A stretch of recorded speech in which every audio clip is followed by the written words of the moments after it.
Maray na hapon mga tugang uya po ang mga bareta ngunyan para sa aga digdi sa Radyo DCGB. Mga bareta maruluwa sa aga sa mga dyaryo nasyonal. Enot sa PBN DCGB sa mga bareta ngunyan para sa aga.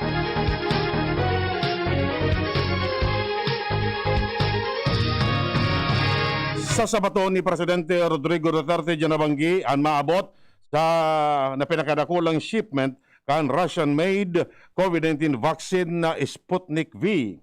Mangyayari ni sa Villamor Air Base sa Pasay City kung saan pigdala uman na maabot sa 2.805.000 doses nin bakuna ang maabot sa paagi kan Airbridge Cargo Airline.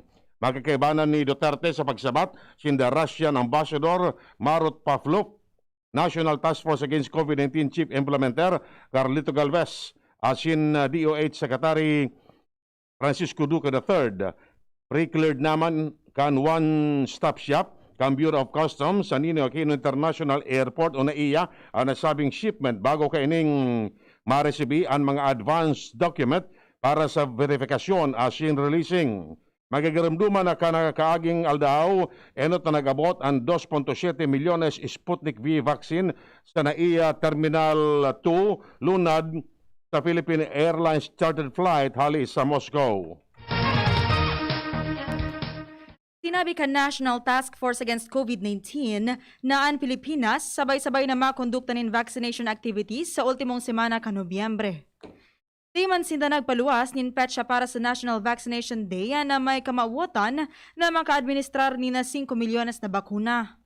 Sinabi ni Vaccine Czar Carlito Galvez na kamawatan kan Pilipinas na makabakuna nin 70% kan sa indang target population o 54 milyones na mga Pinoy nin maski sarong dose sa katapusan ka Nobyembre, mantang nasabing bilang piglalaong man na magiging fully vaccinated na pagkatapos kan presenteng taon.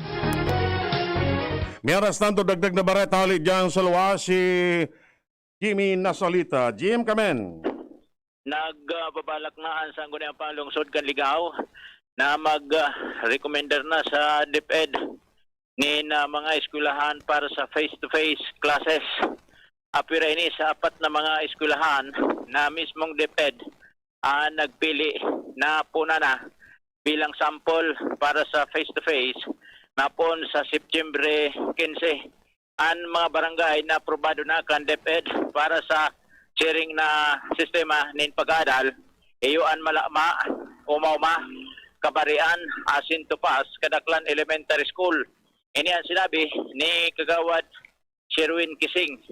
Kansang guniang panglungsod kung saan ka subago, ipig busol ni Kagawad Helen Abalos, Chairman Committee on Education, ang resolusyon na kung pwede konsideraron ang ibang lugar na apartado sa sentro na DepEd asindain ni nakasunin COVID na kung pwede i-face-to-face na ang mga klase.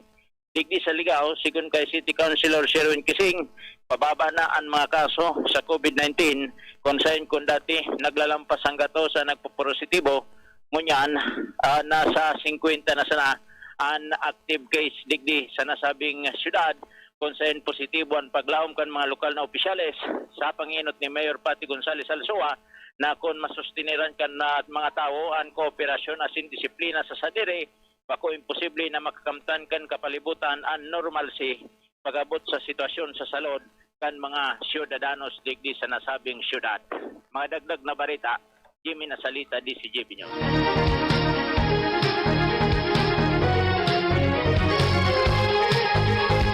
Ipinahayag ka National Task Force Against COVID-19 na nasa 47 milyones doses ng COVID-19 vaccine ang presenting nakatago sa storage facilities kan gobyerno and na itutudok sigun kay NTF Special Advisor Dr. Ted Herbosa. Nasa 60 milyones na bakuna ang naitudok sa mga namamanuaan.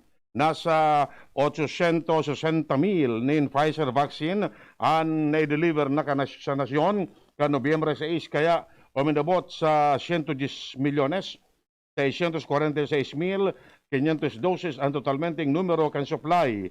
Sinabi pa ni Herbosa na iguang 1.5 milyon doses ng AstraZeneca vaccine ang naitinao kan COVAX facility kanakaging bulan nakatalan na magpaso sa Nobyembre 30 base sa National COVID-19 Vaccination Dashboard tagkod kan Nobyembre 6 maabot na sa 63 milyones 733,776 doses kan COVID-19 vaccine ang na-administer sa bilog na nasyon.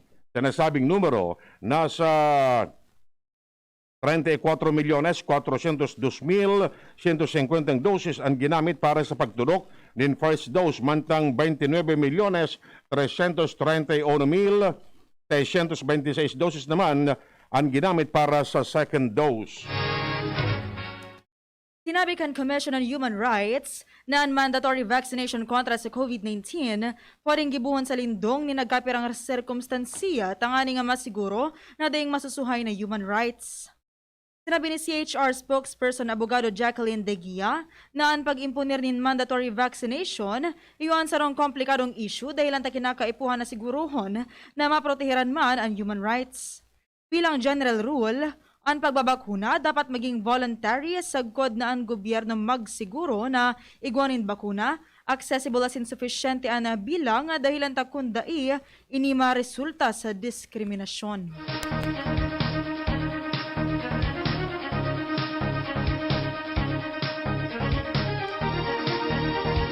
Padagos ang pagluya kan COVID-19 Delta variant surge sa nasyon para sa ibang lugar base sa pag-aaral kan Octa Research Group. Ini matapos na magsadsad sa 454 COVID-19 cases na narestro kan Department of Health sa Metro Manila kanakaaging aldaw.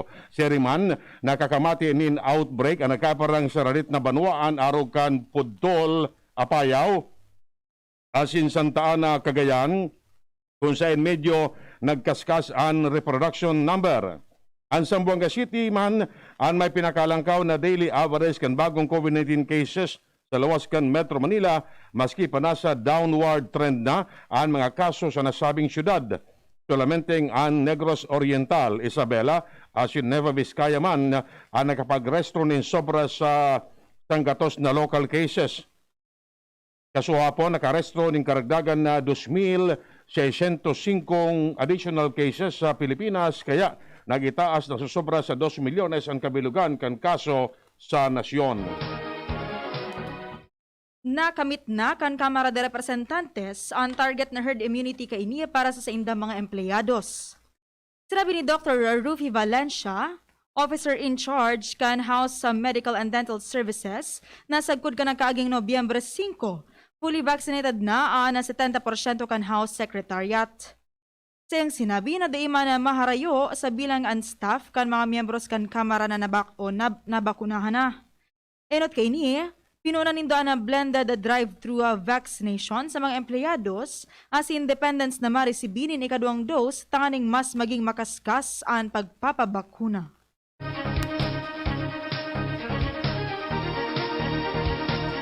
Miyara Santo, dagdag na baratali dyan sa luwas si Ans Galero. Ans, kamen. Ma-implementar naman ni na maiwasang pagbabakuna kontra sa COVID-19 para sa mga minor de edad na lokal na gobyerno kan Rapu-Rapu. Ini matapos na maipaabot sa DCGB News kan Municipal Health Office kan nasambitan ng Banwaan sa panginot ni Dr. Nico Ciruelos na poon sa aga Nobyembre 9 sa Nobyembre 10. Target nindang mabakunahan ang mga nag-edad 14 sa 17 anyos asin man ang mga 18 anyos sa pataas na residentes ka nasambitan ng Banwaan. Sigun sa inda, inot na gunaninda na mabakunahan kontra sa COVID-19 ang edad na 14 sa 17 dahilan sa igwanin nakaschedule na community-based immunization MRTD o pagbabakuna kontra sa tigdas, tetano, diphtheria, sinaba pa sa mga edad na 12 anyos sa good 13 anyos. Ang magiging venue kan sa indang pagbabakuna iyo gigibuhon sa aga alas 8 nin pagkaga sa good alas 3 nin pagkahapon sa covered court o kaya municipal covered court kan poblasyon Rapu-Rapu Albaya. Sigun man kay Alcalde Boy Galisa o kay Alcalde Ronald Galisa naghahagad sinda ni na pag-kooperar kan publiko lalo na kan mga magulang kan minor de edad may kinaraman sa nasambitan ng bagay tangani na maabot naman kan sa indang Banwaan and herd immunity. Dagdag na bareta, Ans Galero, DCGB.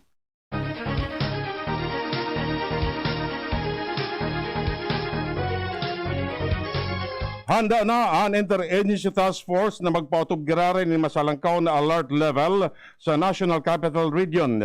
Ini kung magpapabayaan publiko na maresulta sa pag-itaas na naman kan kaso ng COVID-19 sa nasyon. Sigun kay Presidential Spokesman Harry Roque, dahil dapat magkampante ang gabos kan nagturos na ang restriction dahil mantinido pa manggirare ang virus. Inabisuan man kan sekretary ang publiko na maging responsable asin ogalion na nasusunod ang health protocol asin pag-obserbar sa social distancing maski dakol na ang pigtutugutan na magluwas nin harong. Para sa Metro Manila, sinugo na ni PNP Chief General Guillermo Eliazar ang mga police regional offices na paghandaan ang implementasyon kan alert level system sa bilog na nasyon. Sirarong kan pagturos kan regulasyon, pigdalauman na mas dakol na tawo sa tinampo. Inabisuan man ni Eliazar ang bilog na lado kan PNP na maging malinaw sa mga regulasyones sa mga iba-ibang alert level para sa maray na implementasyon kini sa kanya-kanyang mga lokalidad. Nakarehistro na ang Philippine National Police nin 15 bagong kaso ng COVID-19 sa mga tauhan kaini kung kayo minabot na sa total na 42,017. Sinabi kan PNP Health Services na daymanin na ibarat ang dugang sa nagadan na pulis kausa kan virus kung kaya man tinidong nasa 123 ang fatality count sa mga pulis. Sa ibong nalado, nakarehistro man ng 34 bagong narahay sa COVID-19 na uminabot na sa 41,575 o 99% ang recovery rate base sa 42,017 na kabilugan na bilang kan mga kaso. Nasa 319 man ang mga aktibong kaso sa pulisya.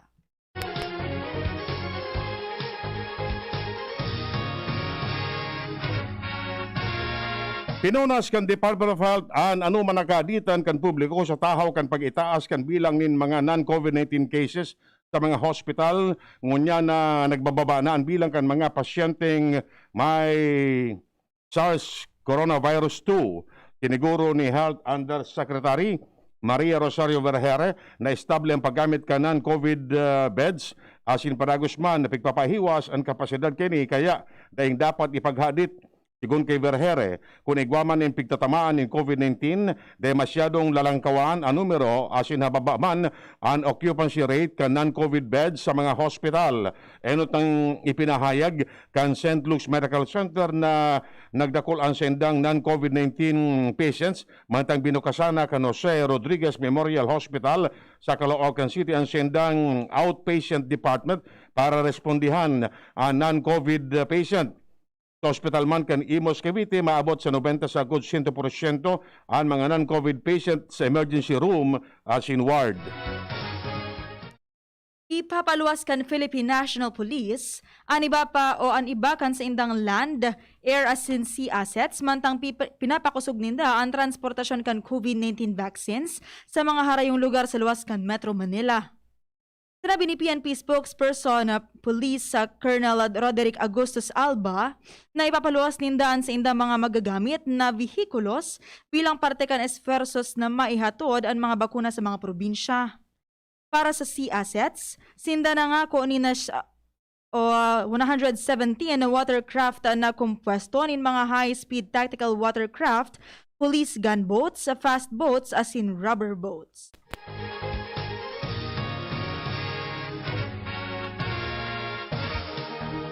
Miyaras nang pigadala na kan Department of Interior and Local Government kung paano ipapautob ang no vaccine, no subsidy policy para sa mga bakunadong beneficiaryo kan Pantawid Pamilyang Pilipino Program of 4 Peace. Sigun kay DILG Undersecretary Jonathan Malaya na dakol na 4 Peace beneficiary ang nagsasayong giraray na magpabakuna kontra sa COVID-19. Dalang digdi, sinabi ni Malaya na ipigbubusol ninda na naipagtawan in cash grant ang mga bakunadong recipiente kan ayuda kan gobyerno na isumiter na sa Department of Social Welfare and Development ang propestong lakdang na tawanin cash assistance ang mga bakunadong beneficiaryo. Sinabi ni Abogado Barry Gutierrez Tagapagtaram ni Vice Presidente Leni Robredo na ang corruption sa Pharmally Pharmaceutical Corporation day dapat malingawan dahilan ta mas dakol na mga namamanwaan anag sa pardelan sa COVID-19 pandemic. Siyang sinabi na minakalintaraan pa yun niya sa kada bes na minaluwasan isyu sa pagsasabi na talagang di niya kayang akuon sa pagsasabi na may korupsyon talagang nangyari. Idinagdag pa man ni Gutierrez na anday niya maako nangunyan na panahonin pandemya, kadakol ang nagagadan as nagkakaigwanin helang, milyon-milyon ang nawaaran nin trabaho, daynin pagkaunan sa indang pamilya alagad, igwa pagiraray nin mga mahabas. Siyang tinawanin doon na dayin ang supog ang minagibo kaini asin sobra na ang pangbabastos.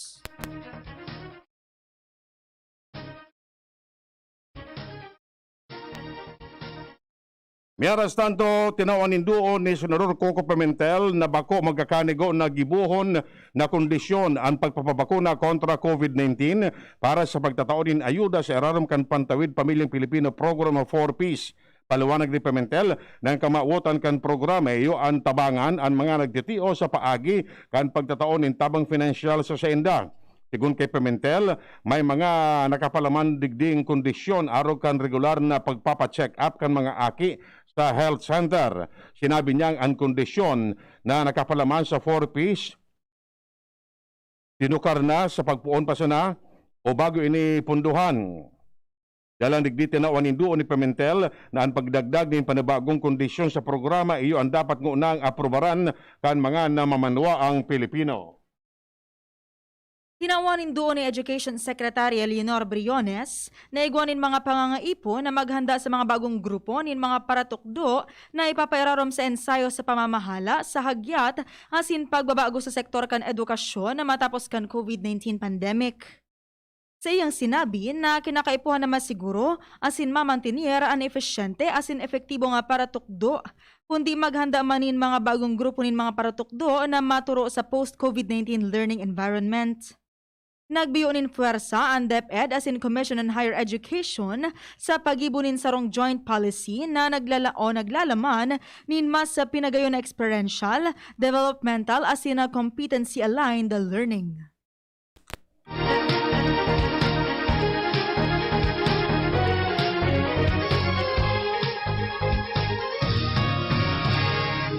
Tinawanin doon ni Senador Kiko Pangilinan na dapat pugulan ang ayuda na dailanta bako solusyon na alian in pagkakan ang mga tao para sinda magpabakuna. Rekomendasyon ni Pangilinan na magtaon in insentibo sinda magpatakot nin penalidad para maenganyar ang mga namamanwa na magpaturok din COVID-19 vaccine. Paliwanag ni Pangilinan na ang pagpapabakuna personal na desisyon kaya dapat maging katrukes kini ang ayuda sa Irarom kan Pantawid Pamilyang Pilipino Program of 4Ps. Sinabi pa ni Pangilinan na ang rason sa vaccination rate bako dahil habo kan mga Pilipino na magpabakuna kundi ang availability kan bakuna asin tiwala kan mga tao sa brand kini. Question man ni Pangilinan na pabayaan ang mga barangay na mamahala sa vaccination program dahil mas aram ninda ang sitwasyon sa kanya-kanyang lugar asin midbidon ninda kung siray-risay ang mga dapat bakunahan. Hinarampag ni Anak Kalusugan Representative Mike Defensor ang Kongreso na ipasarna ang propostong lakdang na may kamawota na doblehon ang presenteng sweldo na nariresibikan mga nurses sa government hospitals. Kasunod ini, kan sobra sa 5,000 na mga nurses na nagkuani na US licensure exams tanganing makatrabaho man sa Estados Unidos sa puon Enero hasta Septyembre ngunya na taon. Naglalaom si Defensor na kung magiging lay ang propostong lakdang, day na mahali sa nasyon ang mga nurses para maghanap din mas marhay na trabaho sa ibang nasyon. Sa House Bill 8933, hali sa 33,574 pesos, gigibuhon ng 60,901 ang starting base pay kan mga government nurses. Pigtutugutan na ang mga senior citizens asin minor de edad na 17 anyos pa ibaba na maglunad na sa mga public transportation sa Irarom kan mas tinurusa na COVID-19 alert level system sa Metro Manila. Ini ang paglinaw ni MMDA Chair Benhur Abalos matapos na itaas na sa 70% ang passenger capacity sa public utility vehicles.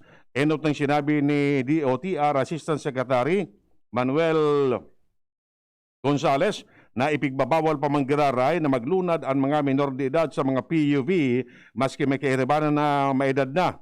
Kiriman, sinabi ni Abalos na pwede man na magluwas ang mga aki asin gurang susug sa direktiba kan iyatap kaya pwede man sindang gumamit ng public transportation. Noong Miyembre 5, kan ipairarom sa mas toros na Alert Level 2 ang National Capital Region sa tahaw kang padagos na pagbaba kan kaso nin COVID-19.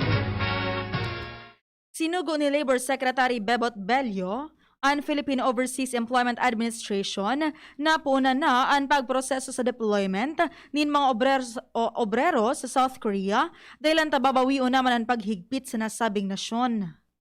Enot kay ni, sinabi kan Korea Ministry of Employment and Labor na tutugutan indang makalaog ang mga obrero sa lindong kan sa indang entry permit system bago matapos ang Nobyembre.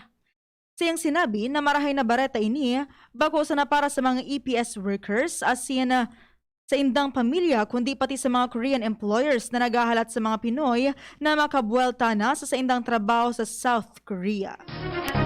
Inapod na antay-por ni anak kalusugan Party List Representative Mike Defensor ang pahayag ni sarong opisyal kan Department of Interior and Local Government na pigadala na kan gobyerno ang posibilidad na daipagtawarin subsidyo ang mga miyembros kan Pantawid Pamilyang Pilipino for Peace kung dai magpabakuna. Tanawan nindo ni Defensor na mapangipit ang rekomendasyon antay-por sin bako magkakanigo.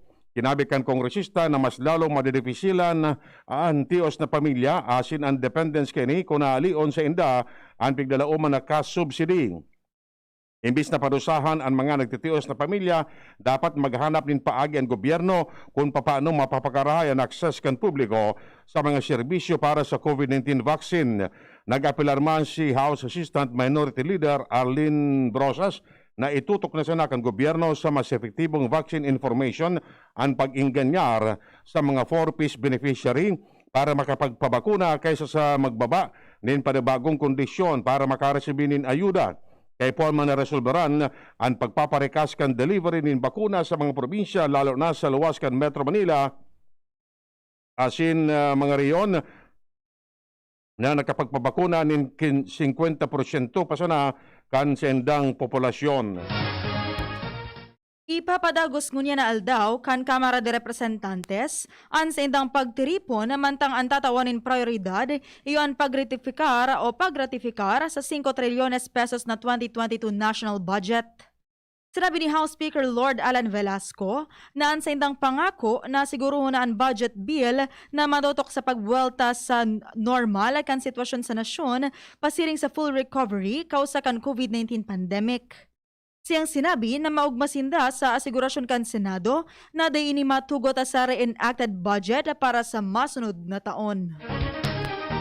Ibigordan ni PNP Chief General Guillermo Eleazar sa mga Police Regional Offices sa luwas kan Metro Manila na paghandaan ang pagpapautob kan alert level system sa bilog na nasyon. Sigun sa iya, kay puan malinaw sa kabos ng mga pulis ang mga regulasyon sa mga iba-ibang alert level para sa maray na implementasyon kining. Dagdag pa niya, nakatakod kan pagturo sa mga regulasyon, pigdalauman ang mas dakol na mga tawo sa tinampo kaya dapat tama man ang deployment kan mga pulis. Magagarumduman na tugon ni Eleazar sa mga pulis na pakusugon ang pagbabantay kontra sa mga kriminal na pwedeng aprobitsaran ang pagturos para sa graray na makapangbiktima.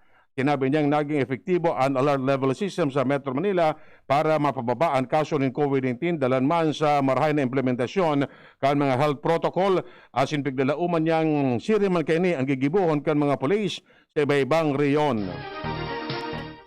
Hinagad ni Vice Presidente Leni Robredo sa COMELEC na magtaunin mga safety guards sa 2022 elections matapos magpirma nin kontrata sa F2 Logistics. Ang F2 Logistics, iyon cargo forwarder na pinapanginutan ka negosyanteng si Dennis Uy, dukot na amigo ni Presidente Rodrigo Duterte asin nagdonar nin 30 milyones pesos sa kampanya ni Duterte kan 2016 na presidential elections. Ang COMELEC nagselyo nin kontrata sa F2 Logistics para magdistribuir nin mga balota asin ang mga vote counting machines kay iba pang mga supplies para sa masunod na election. Sinabi man ni Abogado Barry Gutierrez, tagapagtaram ni Robredo na dayon na mahahali ang duda asin kadakol anaha diet dahil taan nakakuakan kontrata sa Comelec, iyon haraning amigo ni Duterte. Iyan mga tugang nga detalles kan mga bareta ngunyan para sa agadigdi sa Radio DCGB. Sa pagkara kan mga pagriba, Manny Totanya Salado Technical. Kami po nagatod kan bareta. Ako po si Francia May Boras. Ako man po si Winter Altran sasabing salamat kasi nung pagantabay.